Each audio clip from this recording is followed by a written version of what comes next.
Alright, Shalom. Before I begin this video, all praise, honor, and glory goes into Yahweh, Bahashem, Yahweh Shai, Bahashem, Rakak Wadash.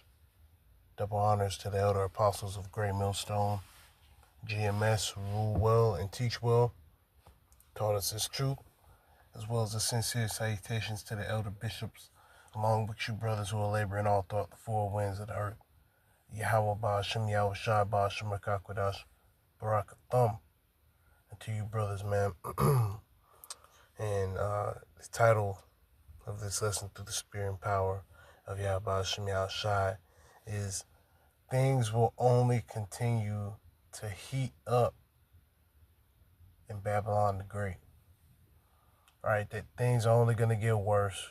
You know, we ain't going back to normal.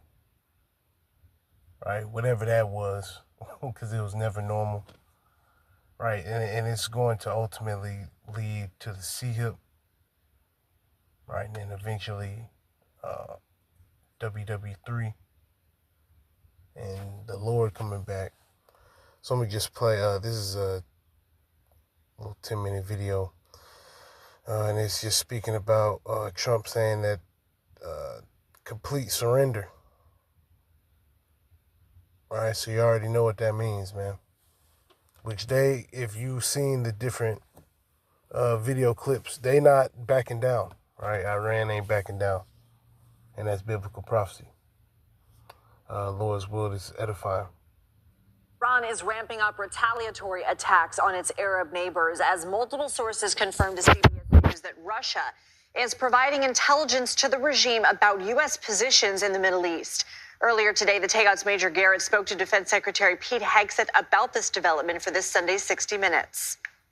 The American people can rest assured their commander-in-chief is well aware of who's talking to who, and anything that shouldn't be happening, whether it's in public or back-channeled, is being confronted and confronted strongly. The American people could therefore expect conversations with the Russians to stop this?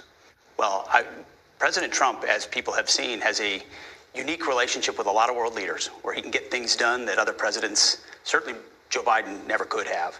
And through direct conversations or indirect, through him one-to-one or through his cabinet, messages definitely can be delivered. Does this put U.S. personnel in any more danger than they otherwise would be? Well, the Russian involvement? No one's putting us in danger. In a Fox Business interview, Treasury Secretary Scott Bessent said tonight will be our biggest bombing campaign in Iran. He added, we will, quote, do the most damage to the Iranian missile launchers. And you heard there Secretary Hegseth say we are the ones doing the harm. Just a reminder, 6 U.S. troops were killed when an Iranian strike hit a tactical operations center in Kuwait during Operation Epic Fury. President Trump will attend tomorrow's dignified transfer of their bodies at Dover Air Force Base in Delaware. In a Truth Social post this morning, President Trump appeared to rule out negotiations with Iran, saying in part, quote, there will be no deal with Iran except unconditional surrender. He added the U.S. and its brave allies and partners will work tirelessly to bring Iran back from the brink of destruction.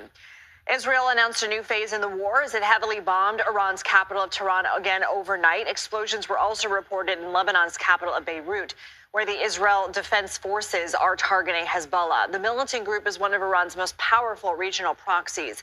The Norwegian Refugee Council says the attacks have forced more than 300,000 people to flee Lebanon.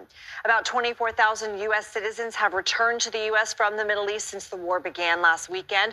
The State Department says it has, quote, directly assisted nearly 13,000 of those Americans in the region. A State Department spokesperson also posted a picture on X showing the New England Patriots private plane has been deployed to the Middle East to help bring stranded Americans home. State Department said one of the companies contracted for charter flights also manages the New England Patriots plane and that the department paid for the flight, adding the Patriots organization wasn't involved. Oil prices hit a 2-year high today as the conflict halts shipments through the vital Strait of Hormuz. AAA says the current national average gas price has jumped 32 cents over the last week to about $3.32 a gallon. CBS News chief correspondent Matt Gutman has the latest from Tel Aviv. Earlier today, Iran's President Pezeshkian said that there are some countries that are already talking about mediation. President Trump posting on Truth Social that he's not willing to talk about a deal unless Iran commits to an unconditional surrender. At the same time, today, the Israeli Air Force launched a massive sortie, an attack on Iran's primary wartime bunker. This was the place where the Ayatollah Khamenei was supposed to be during war with Israel. He obviously didn't survive long enough to be there, but Israel today obliterated it with 100 munitions. We are talking about many tens of thousands of pounds of high explosives. The explosion reverberating across Tehran. We saw flames and smoke blanketing the sky. Some of the wounded from some of the attacks today from the U.S. and Israel, you could see them in video emerging encrusted in dust and blood. These attacks are rocking that country. Caroline Levitt at the White House saying that the U.S. is now crushing Iran and that this is all going to accelerate in the coming days because the U.S. now has air supremacy over Iran, means its planes, bigger planes, bombers, anything it wants, can do whatever they need in terms of attacking and picking off Iranian military installations and regime sites as it chooses. That as the pace of missile attacks and drone attacks from Iran has decreased significantly. We've had a number of those sirens here in Tel Aviv today, but not many missiles actually even making it through to Israel that we have seen. All of them, as we understand it, picked off pretty high in the atmosphere by Israel's missile defense shield. This as pressure is building on President Trump, not only from Democrats who are not happy with the way that he has dealt with repatriating Americans from the region, but also among the Gulf allies.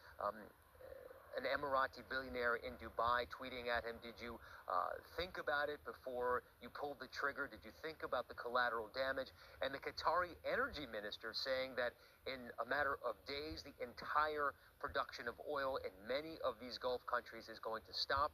He predicted that oil could rise to $150 a barrel, and right now it's already at an 18-month high. So the other day I told you guys about Whatnot and how it's a platform where you can literally buy anything. Well, this is what I bought from Month high. Back to you.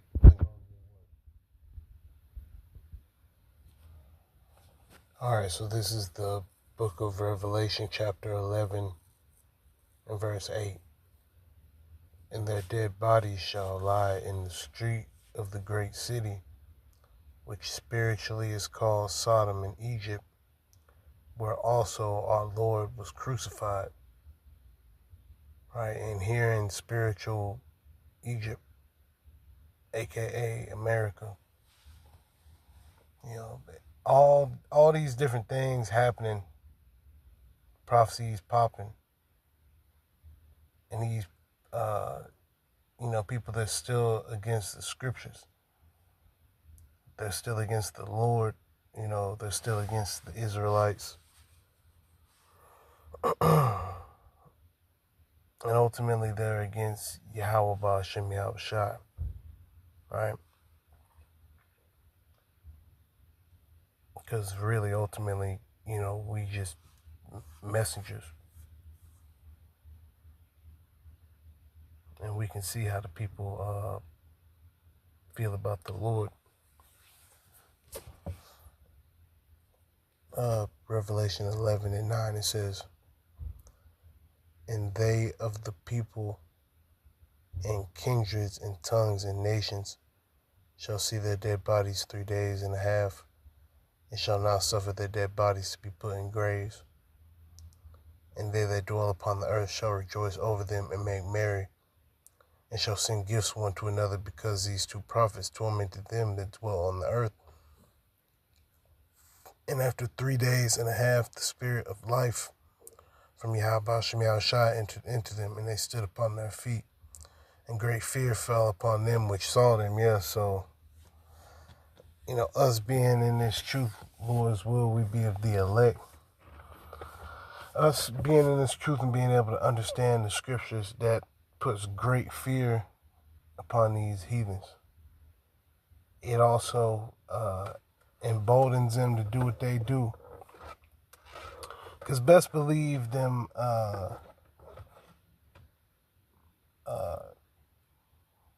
and the word is escaping me, over there in Iran, best believe they're, that's what it is, Ayatollah, these different best believe there's a 100% fact that they have, for 100% fact that they have heard about the scriptures in some form or fashion.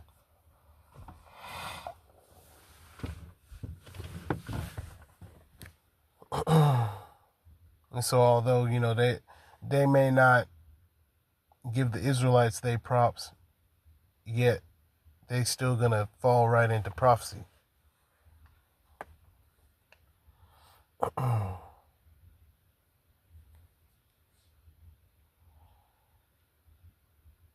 Revelation 11 and 12. And they heard a great voice from heaven saying unto them, Come up hither. And they ascended up to heaven in a cloud, and their enemies beheld them. So eventually the elect of the nation of Israel is gonna be saved.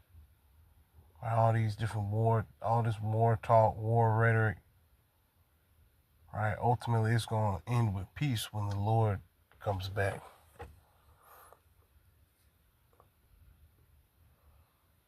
And before I press the play button, Lord's will, this guy on the screen, man, Lord's will,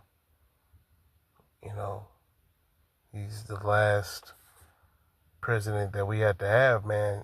Hey, because we can't go through 50 years, 100 years of this, all right?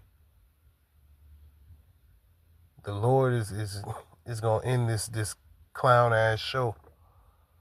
All right, he's going to set up his son, Yahushua, to rule.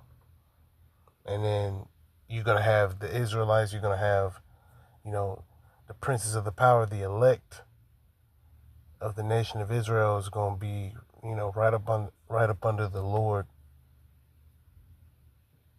right, in perfect righteousness, in perfect bodies, following the law, statutes, and commandments of Yahweh Hashem Yahushua without even having to think about it. All right, the scriptures speak about the laws will be written in our inward parts. At an 18-month high. Back to you. All right, Matt Gutman, thank you. Let's bring in CBS News Chief White House Correspondent Nancy Cortez. Nancy, after his meeting with the CEOs of several defense companies today, President Trump said they agreed to quadruple production of the exquisite class weaponry. Do we know what's included in that? No, he didn't define it. Usually, exquisite class weaponry has to do with a very specific and small number of weapons. So it's not clear if that's what the president was referring to.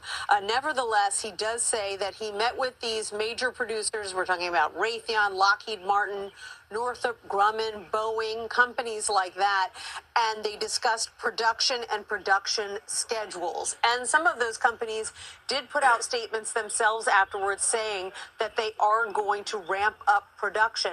This as the White House continues to insist that when it comes to mid-range missiles, they have all the weaponry that they need. But there have been questions about whether the U.S. and whether allies in the region have enough missile interceptors. And so that's why meetings like this one are so important. And 3 sources confirmed to CBS News that Russia has given intelligence to Iran on U.S. assets. What does the White House have to say about this? What they are saying, Lindsay, is that it really doesn't matter if the Russians are giving intelligence to the Iranians or not, because they say that they have such overwhelming military superiority that they are able to counter any intelligence that the Iranians might get, and that furthermore they have their own intelligence capabilities, and they know who the Iranians are getting information from and when. I asked the White House press secretary today what this was going to mean, however, for the president's relationship with the president of Russia, Vladimir Putin, who is engaged in his own war that the U.S. has been trying to bring to an end unsuccessfully for years. Take a listen to what she had to say. Has the president's faith in Russia to cut a peace deal with Ukraine been shaken by the knowledge that Russia is apparently supplying intelligence to Iran in this conflict. I think the president would say that peace is still an achievable objective with respect to the Russia-Ukraine war. You saw Special Envoy Witkoff put out a tweet yesterday announcing a new prisoner exchange between both Russia and Ukraine. So it's something this administration still wants to see and something I know the president will continue to work on. Has he expressed any frustration to Putin about this intelligence? I'll let the president speak on that directly. So no confirmation from Caroline Leavitt, and so far no confirmation from the president or the Secretary of Defense that Mr. Trump has reached out at all to Vladimir Putin to express his displeasure with the fact that the Russians are aiding the Iranians here, reportedly. Lindsay Cortez, thank you. An armed Iranian militant group has told CBS News it's in contact with the U.S. and says it shares the same goals. CBS News senior foreign correspondent Holly Williams has more from northern Iraq. This is the camp of an Iranian opposition group here in northern Iraq. They say that this camp was hit by a drone strike last night, launched either directly by the Iranian regime, they believe, or by a militia group here in Iraq that is backed by Iran. Now, there are several Iranian opposition groups operating here in northern Iraq, and some of them are armed. President Trump, speaking in an interview yesterday, encouraged those groups to go on the offensive against the regime, saying it would be, quote, wonderful if they wanted to do that. Now, the groups represent the Kurdish ethnic minority, which is around 10% of Iran's population. And we filmed at one of those groups' bases here in January, around 30 miles from Iran's border, the Democratic Party of Iranian Kurdistan. We spoke with one of that group's leaders here last night. He told us that they are in contact with the US government, have not yet received any direct support, but he told us he believes they share the same goal, which is to topple the Iranian regime. When we asked him whether they'd been promised any support if they launch a military offensive inside Iran, he said he couldn't answer that. He said it was too sensitive. Now, this would not be the first time that Kurdish groups have teamed up with the US. We witnessed Kurdish fighters help defeat ISIS in Iraq and Syria, working hand in hand with America. And that happens so that, you know, they can spread the blame. A little bit more legitimate. All right, this is the book of Psalms, chapter 7, verse 8. The Lord shall judge the people. Judge me, O Lord, according to my righteousness and according to mine integrity that is in me. All right, following Yahweh Hashem Yahushua. Oh, let the wickedness of the wicked come to an end. Yeah, so once again, all right, this clown, you know, circus act, this shit is going to come to a close, man. All right, Esau, Edom, the so-called white man, as a nation, right, it's prophesied for them to lose as a whole nation. It says, oh, let the wickedness of the wicked come to an end, but establish the just. Yeah, so the elect of the nation of Israel is being solidified. It says, for the righteous, Yahweh Ba'ashem Yahushai, trieth the hearts and reigns. So he's controlling the minds of everyone, absolutely everything. He controls everything at all times. Right? He don't give it to nobody else to run. No, everything runs according to him. Right? Psalm 7 and 10. My defense is of Yahweh Ba'ashem Yahushai, which saveth the upright in heart. And the only way to be upright in your heart and your mind is to be in these scriptures, following the truth. Right? You can only be an Israelite to do that. And more specifically, see on this side, only the elect is going to be getting into the scriptures, right, fully with no sort of, you know, guile or deceit or anything like that. All right, Psalm 7 and 11.